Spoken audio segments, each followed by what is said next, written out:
இயேசு கிறிஸ்துவின் நாமத்தினால் உங்களை வாழ்த்துகிறோம். இந்த நல்ல நாளிலே ஆண்டவருடைய வார்த்தையை நாம் பார்க்கலாம். சங்கீதம் 23ஆம் அதிகாரம் 4ஆம் வசனம். நான் மரண இருளின் பள்ளத்தாக்கிலே நடந்தாலும் பொல்லாப்புக்கு பயப்படேன். தேவரீர் என்னோட கூட இருக்கிறீர். உமது கோலும் உமது தடியும் என்னை தேற்றும். ஆம் பிரியமானவர்களே, இந்த காலை வேளையில ஆண்டவர் உங்களோட பேசுகிற வார்த்தையை நாம் பார்க்கலாம். இன்றைக்கு நம்முடைய வாழ்க்கையில் மரண இருளை போல நம்முடைய வாழ்க்கையில் கடந்து போகலாம். ஆனால் எப்பேற்பட்ட சூழ்நிலையில் பள்ளத்தாக்கிலே நாம் கடந்து போனாலும் ஆண்டவர் நம்மோட கூட இருக்கிறார். ஆண்டோடைய வார்த்தை நம்மோட கூட இருக்கிறது. ஆண்டோடைய வார்த்தை நம்மை தேற்றுகிறதா இருக்கிறது. பிரியமானவர்களே, நம்முடைய வாழ்க்கையில் இருக்கிற பொல்லாத ஜனங்களுக்கு முன்பாக ஆண்டவர் ஒரு பந்தியை ஏற்படுத்துவார்.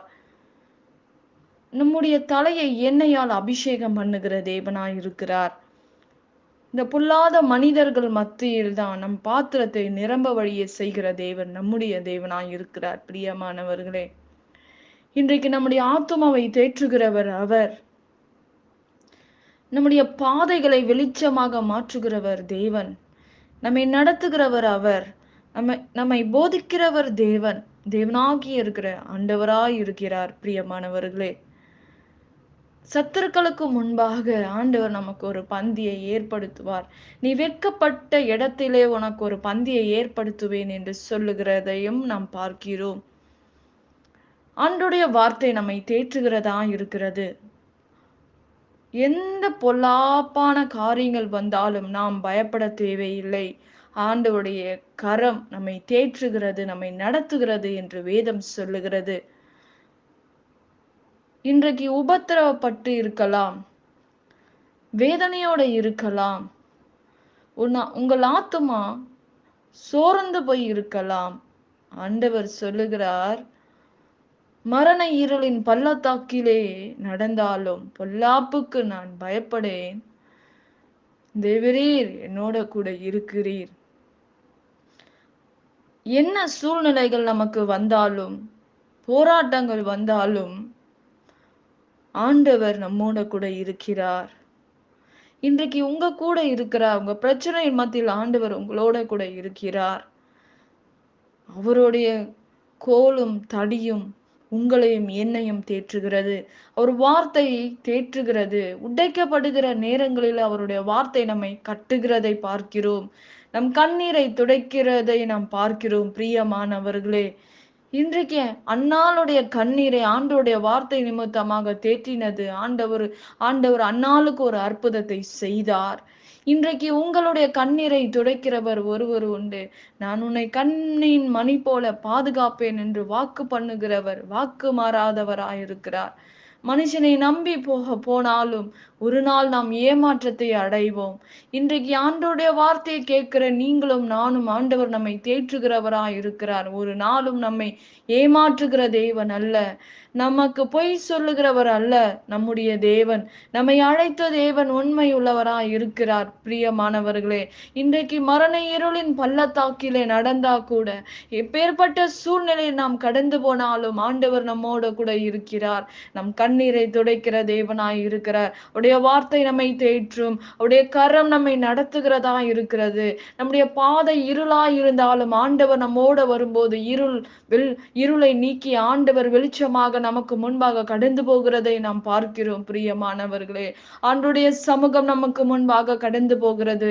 நமக்கு ஒரு தூதனை ஆண்டவர் வைத்திருக்கிறார். அந்த தூதன் நமக்கு முன்பாக கடந்து போகிறதையும் நாம் பார்க்கிறோம். பிரியமானவர்களே, இன்றைக்கு நம்முடைய வாழ்க்கை இப்படி இருக்கலாம் என்று நீங்க நினைத்து வேதனைப்படலாம். ஆனால் ஆண்டவரோடு இருக்கிறவர்களுக்கு பிரச்சனைகள் வராது என்று சொல்லவில்லை. பிரச்சனைகள் இருக்கலாம், ஆனாலும் அந்த பிரச்சனை மத்தியில் நான் உன்னோட கூட இருக்கிறேன் என்று ஆண்டவர் வாக்கு பண்ணுகிறார். தேவரீர் மரண இருளின் பள்ளத்தாக்கிலே நடந்தாலும் பொல்லாப்புக்கு நாம் பயப்படேன். தேவரீர் என்னோட கூட இருக்கிறீர். உமது கோலும் உமது தடியும் என்னை தேற்றுகிறது என்று தாவீது சொல்லுகிறதை நாம் பார்க்கிறோம். பிரியமானவர்களே, பொல்லாப்பு, பிரச்சனை, வேதனை, தாங்க முடியாத பண பிரச்சனைகள், கண்ணீர், சொல்ல முடியாத சமாதானம் இல்லாதபடி வியாதியின் படுக்கையில நீ கடந்து போனாலும் கர்த்தர் உங்களோட கூட இருக்கிறார். அவர் உங்களை தேற்றுகிறவராயிருக்கிறார். அவருடைய கோலும் அவருடைய தடியும் நம்மை தேற்றுகிறது என்று வேதம் சொல்லுகிறது. உன் சத்துருக்களுக்கு முன்பாக ஆண்டவர் ஒரு பந்தியை ஆயத்தப்படுத்துவார். இந்த பிரச்சனைக்கு முன்பாக ஆண்டவர் உங்களுக்கு ஒரு அற்புதத்தை செய்வார். உங்களை எண்ணெயால் அபிஷேகம் பண்ணுவார். உங்கள் பாத்திரத்தை நிரம்பி வழிய செய்வார் என்று நாம் ஒரு நாளும் மறந்துவிடக் கூடாது. பிரியமானவர்களே, இன்றைக்கு ஜீவனுள்ள நாளெல்லாம் நன்மையும் கிருபையும், அவர் கிருபை இல்லைன்னா இன்றைக்கு நாம் உயிர் வாழ முடியாது. அவருடைய கிருபை தாங்க நம்மை நடத்துகிறது. கர்த்தருடைய வீட்டில் நீடித்த நாட்கள் நிலைத்திருப்பேன் என்று வேதம் சொல்லுகிறது. இந்த பிரச்சனைக்கு மத்தியிலும் ஆண்டவர் உங்களோட இருந்து எல்லாவற்றுக்கும் உங்களை நிலைநிறுத்துவார். உங்களை ஆண்டவரை நீங்கள் மகிமைப்படுத்தும் போது உங்களை உயர்த்துகிறவராய் இருக்கிறார். பிரியமானவர்களே, நிச்சயமாக ஆண்டவர் உங்கள் வாழ்க்கையில் அற்புதம் செய்வார். நாம் ஜெபிக்கலாம். பரலோகத்தில் வாசமாயிருக்கிற அன்பின் பிதாவே, உங்க நாமம் மகிமைப்படுவதாக, உங்க ராஜ்யம் வருவதாக. ஆண்டவரே, இந்த நாள் இந்த வார்த்தைக்காக ஸ்தோத்திரம். இந்த வார்த்தையை கேட்கிற அருமையான ஒவ்வொரு பிள்ளைகளை ஆசீர்வதிங்கப்பா, பெருக பண்ணுங்க ஆண்டவரே. எல்லா தடைகளும் கர்த்தர் மாற்றி போடுவீராக. பலவீனங்கள் மாறட்டும், பொல்லாப்பு மாறட்டும் ராஜா, கண்ணீர் மாறட்டும் ஆண்டவரே. ஆண்டவரே அப்பா, அவங்களுக்கு ஒரு அற்புதங்களை செய்து முடிப்பீராக. பெரிய காரியங்களை செய்து முடிங்க. இயேசுவின் நாமத்தில் வேண்டுகிறோம் எங்கள் ஜீவனுள்ள நல்ல பிதாவே, ஆமேன். கர்த்தர் தாமே உங்களை ஆசீர்வதிப்பாராக. ஆமேன்.